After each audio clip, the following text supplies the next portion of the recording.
ನಮಸ್ಕಾರ. ಮತ್ತೊಮ್ಮೆ ನಿಮ್ಮೆಲ್ಲರಿಗೂ 2025 ನಮ್ಮ ಮನೆಯಲ್ಲಿ ದಸರಾ ನವರಾತ್ರಿ ಉತ್ಸವಕ್ಕೆ ಸಮಾರಂಭಕ್ಕೆ ಆದರದ ಸುಸ್ವಾಗತ. ವಿಶ್ವಾವಸು ನಾಮ ಸಂವತ್ಸರ ಆಶ್ವಜ ಮಾಸದಲ್ಲಿ ಸೆಪ್ಟೆಂಬರ್ 22ರಿಂದ 2 ಅಕ್ಟೋಬರ್ 2025ವರೆಗೂ ನಾವೆಲ್ಲರೂ ದಸರಾ ನವರಾತ್ರಿಯನ್ನು ಆಚರಿಸಿದ್ದೇವೆ. ಪ್ರತಿ ವರ್ಷದಂತೆ ಈ ಸಲಿನೂ ನಿಮಗೆ ನಮ್ಮ ಮನೆಯ ದಸರಾ ಗೊಂಬೆ ಯಾವ ಥರ ಆಚರಣೆ ಮಾಡಿದ್ದೀವಿ ಅನ್ನೋ ತೋರಿಸಲು ನಾನು ತುಂಬ ಇಷ್ಟಪಡ್ತಿದ್ದೇನೆ. ಪ್ರತಿ ವರ್ಷದಂತೆ ಈ ಸಲಿನೂ ಪರಿಕಲ್ಪನೆಗಳು ಅಥವಾ ಕಾನ್ಸೆಪ್ಟ್ಸ್ ಥೀಮ್ ವಿಶೇಷವಾಗಿ ತಗೊಂಡು ಬಂದಿದ್ದೀವಿ. ಈ ಸಲ ವಿಶೇಷವಾಗಿ 6 ವಿಶೇಷ ಪರಿಕಲ್ಪನೆಗಳು ಅಥವಾ 6 ಕಾನ್ಸೆಪ್ಟ್ಸ್ ಅಂತಾರಲ್ಲ, ಅದನ್ನು ನಿಮಗೆ ತೋರಿಸಲು ತುಂಬ ಇಷ್ಟಪಡ್ತೇನೆ. ನೀವು ಖುಷಿ ಪಡ್ತೀರಾ ಅಂತ ನಾನು ಭಾವಿಸ್ತಾ ನಿಮ್ಮೆಲ್ಲರಿಗೂ ಮತ್ತೊಮ್ಮೆ ದಸರಾ ನವರಾತ್ರಿ ಹಬ್ಬದ ಹಾರ್ದಿಕ ಶುಭಾಶಯಗಳು. ಬನ್ನಿ ನಮ್ಮ ಮನೆಗೆ ದಸರಾ ಗೊಂಬೆ ನೋಡಲು ಹೋಗೋಣ. ಬರ್ತೀರಲ್ವಾ? ಬನ್ನಿ ನನ್ನ ಜೊತೆ. ಸೊ ಈ ಸಲ ಮೊದಲನೇ ಕಾನ್ಸೆಪ್ಟ್ ನಿಮಗೆ ನಮ್ಮ ಮನೆಯಲ್ಲಿ ಇರುವಂತಹ ಗೊಂಬೆಗಳನ್ನು ಈ ಸಿಂಬಾಲಿಸಮ್ ಆಫ್ 1 to 10 ಅಂತಾರಲ್ಲ, ಸಾಂಕೇತಿಕವಾಗಿ 1ರಿಂದ 10 ಅಂದರೆ ಏನಿರ್ಬೋದು, ನಾವು ನಮ್ಮ ಮನೆಯಲ್ಲಿ ಮತ್ತು ನನಗೆ ಅನಿಸಿರುವಂತಹ ಆ 1ರಿಂದ 10 ಒಂದೊಂದು ಸಂಖ್ಯೆಯು ಯಾವ ಪ್ರಾಮುಖ್ಯತೆ, ಅದರ ಜೊತೆ ನಾವು ಇಟ್ಟಿರುವಂತಹ ಗೊಂಬೆಗಳನ್ನು ನಿಮಗೆ ತೋರಿಸ್ತೀನಿ. ನಿಮಗೂ ಇಷ್ಟ ಆಗುತ್ತೆ ಅಂತ ಅಂದ್ಕೊಂಡಿದ್ದೀನಿ. ಸೊ ಮೊಟ್ಟ ಮೊದಲು ಬನ್ನಿ, ಈಗ ಕೆಳಗಡೆ ನೋಡಿ, ಗಣೇಶನ ಪ್ರಾರ್ಥಿಸುತ್ತಾ ಮತ್ತು ಮಹಾಲಕ್ಷ್ಮಿ ಕಾಮಧೇನುವನ್ನು ಪ್ರಾರ್ಥಿಸುತ್ತಾ, ಮುಖ್ಯ ಪ್ರಾಣದೇವರಾದ ಹನುಮಂತ ದೇವರನ್ನು ಪ್ರಾರ್ಥಿಸುತ್ತಾ ಮೊದಲನೆಯ ಸಂಖ್ಯೆ 10. 10 ಅಂದರೆ ನಮಗೆಲ್ಲರಿಗೂ ಚಿರಪರಿಚಿತ ಮತ್ತು ಸದಾ ನೆನಪಿನಲ್ಲಿ ಬರೋದು ದಶಾವತಾರ. ದಶಾವತಾರ ಅಂದರೆ ಮೊಟ್ಟ ಮೊದಲು ನಮ್ಮ ಮತ್ಸ್ಯಾವತಾರದಿಂದ ಕೂರ್ಮ, ವರಾಹ, ನರಸಿಂಹ, ವಾಮನ, ಪರಶುರಾಮ, ರಾಮಚಂದ್ರ ದೇವರು, ಬಲರಾಮ, ಕೃಷ್ಣ ಮತ್ತು ಕಲ್ಕಿ. ಈ 10ರ ಸಂಖ್ಯೆಯಲ್ಲಿ ನಮಗೆ ತುಂಬ ವಿಶೇಷವಾಗಿ ಏನನ್ಸುತ್ತೆ ಅಂದರೆ, ನನಗೆ ಕಲ್ತಿರೋ ಪಾಠ ಅಂದರೆ, ಜಗತ್ತಿನಲ್ಲಿ ಯಾವತ್ತು ಅಧರ್ಮ ಹೆಚ್ಚಾಗುತ್ತೋ ನಮ್ಮ ಭಗವಂತ ಬಂದು ನಮ್ಮನ್ನು ರಕ್ಷಿಸುತ್ತಾನೆ. ಆ 10ರ ಆ ಪ್ರಾಮುಖ್ಯತೆ, ಇಲ್ಲಿವರೆಗೂ ನಡೆದಿರುವಂಥ ದಶಾವತಾರದ ಬಗ್ಗೆ ನೀವೀಗ ಗೊಂಬೆಗಳನ್ನು ನೋಡಿದ್ದೀರಾ. ನೆಕ್ಸ್ಟ್ 9 ಅಂದಾಗ ಈ 9ನ ಸಂಖ್ಯೆ ಒಂದು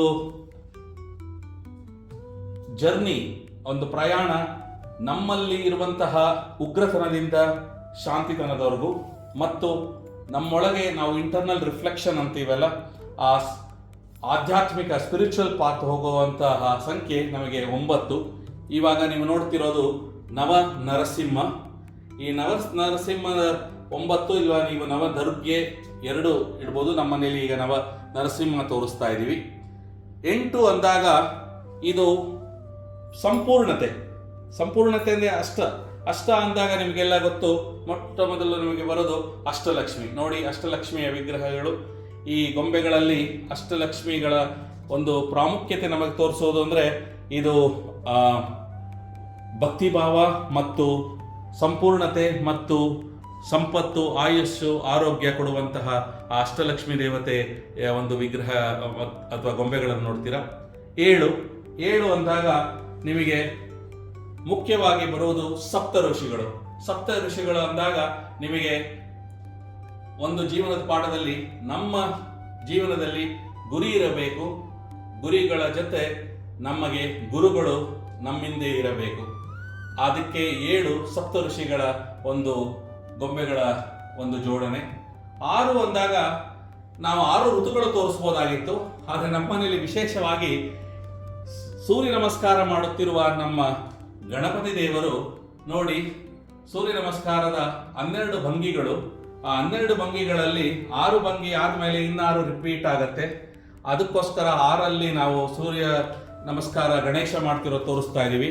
ಇದರಲ್ಲಿ ನನಗೆ ಬರುವಂತಹ ಒಂದು ವಿಶೇಷವಾದ ವಿಷಯ ಏನಂದರೆ, ಕಲ್ತ್ಕೊಳ್ಳೋದೇನೆಂದರೆ, ಜೀವನದಲ್ಲಿ ಪ್ರಾಮುಖ್ಯತೆ ನಮಗೆ ನಮ್ಮ ಆರೋಗ್ಯ.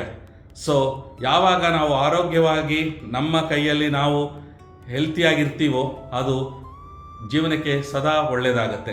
5 ಬಂದಾಗ ಪಂಚಭೂತಗಳು. ಈ ಪಂಚಭೂತಗಳಲ್ಲಿ ವಿಶೇಷವಾಗಿ ತೋರಿಸ್ತಾ ಇರೋದು ಯಾವ ಯಾವ ದೇವಸ್ಥಾನಗಳು ಅಂದ್ರೆ ಪಂಚಭೂತ ಸ್ಥಳ ಲಿಂಗಗಳು ಅಂತ ನಮ್ಮ ದಕ್ಷಿಣ ಭಾರತದಲ್ಲಿದೆ. ಯಾವುದು ಪಂಚಭೂತಗಳು? ಈ ಪಂಚಭೂತಗಳು ಅದರ ಒಂದು ಸಹ ಮಿಶ್ರಣ ಸರಿಯಾಗಿದ್ದಾಗ ಜೀವನದಲ್ಲಿ ತುಂಬಾ ಚೆನ್ನಾಗಿರುತ್ತೆ.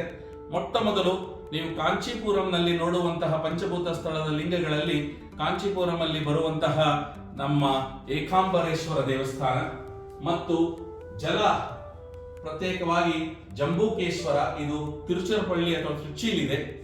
ನೆಕ್ಸ್ಟ್ ಅಗ್ನಿ ಅಂದಾಗ ನಿಮಗೆ ತಿರುಣಾಮಲೈ ಅರುಣಾಚಲೇಶ್ವರ.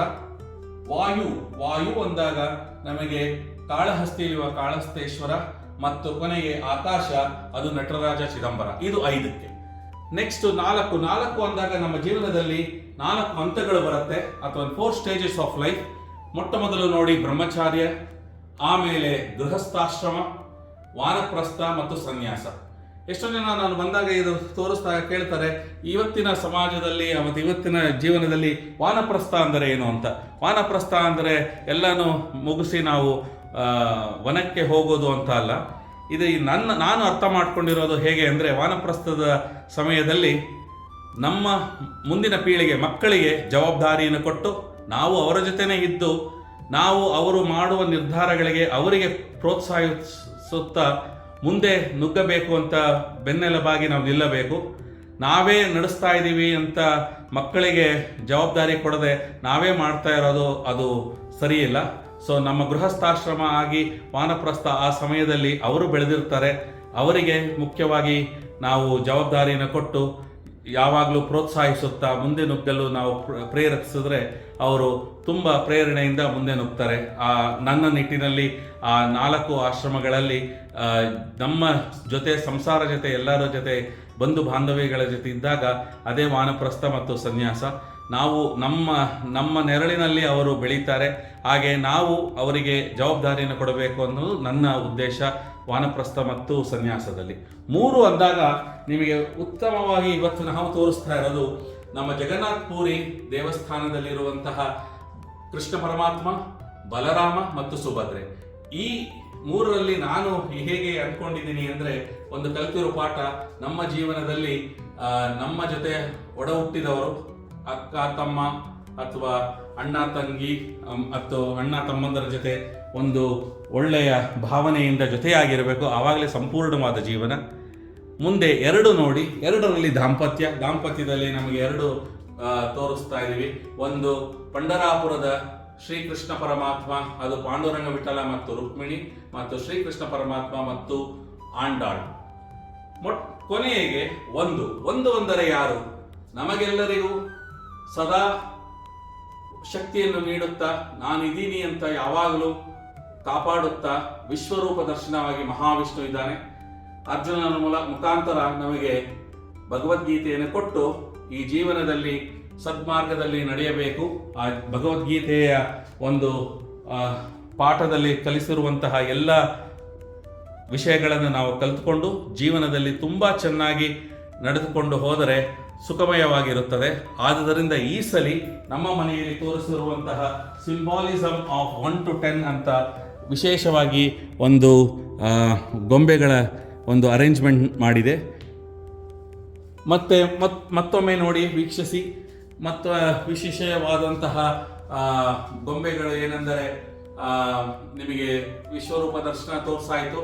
ಮುಂದೆ ಬಂದರೆ ಈ ಕಡೆ ಕೇರಳದ ಗುರುವಾಯೂರ್ ಶ್ರೀಕೃಷ್ಣ ಪರಮಾತ್ಮ, ಮತ್ತೆ ಈ ಕಡೆ ಆಂಡಾಳ್ ಮತ್ತು ರಂಗನಾಥರ್ ಗರುಡ ದೇವರ ಜೊತೆ ಇರುವಂತಹ ಒಂದು ವಿಶೇಷವಾದ ಮೂರ್ತಿ. ಮುಂದೆ ಕೆಳಗೆ ಬಂದರೆ ನಿಮಗೆ ಶೃಂಗೇರಿ ಶಾರದಾಂಬೆ, ಮತ್ತೆ ಕೊಲ್ಲೂರು ಮೂಕಾಂಬಿಕಾ, ಹಾಗೆ ಕೆಳಗಡೆ ಜೋಡಿಸಿರುವಂತಹ ಧರ್ಮಸ್ಥಳದ ಮಂಜುನಾಥೇಶ್ವರ.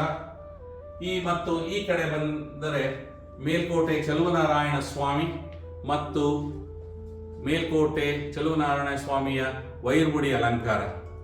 ಸೊ ಇದೊಂದು ವಿಶೇಷವಾಗಿ ಇರುವ ಗೊಂಬೆಗಳು. ಮತ್ತೆ ಇಲ್ಲಿ ನೋಡಿ, ಮೋಕ್ಷದ ಬಗ್ಗೆ ನಮ್ಮ ಹತ್ರ 4 ಸೆಟ್ ಬೊಂಬೆಗಳಿದೆ. ಮೊಟ್ಟ ಮೊದಲಾಗಿ ಗಜೇಂದ್ರ ಮೋಕ್ಷ, ಆಮೇಲೆ ಭೀಷ್ಮ ಪಿತಾಮಹ ಶರಶಯದಲ್ಲಿರುವಾಗ ಮೋಕ್ಷ ಸಿಕ್ಕಿದ್ದಂತಹ ಒಂದು ಸೆಟ್ಟಿನ ಬೊಂಬೆ.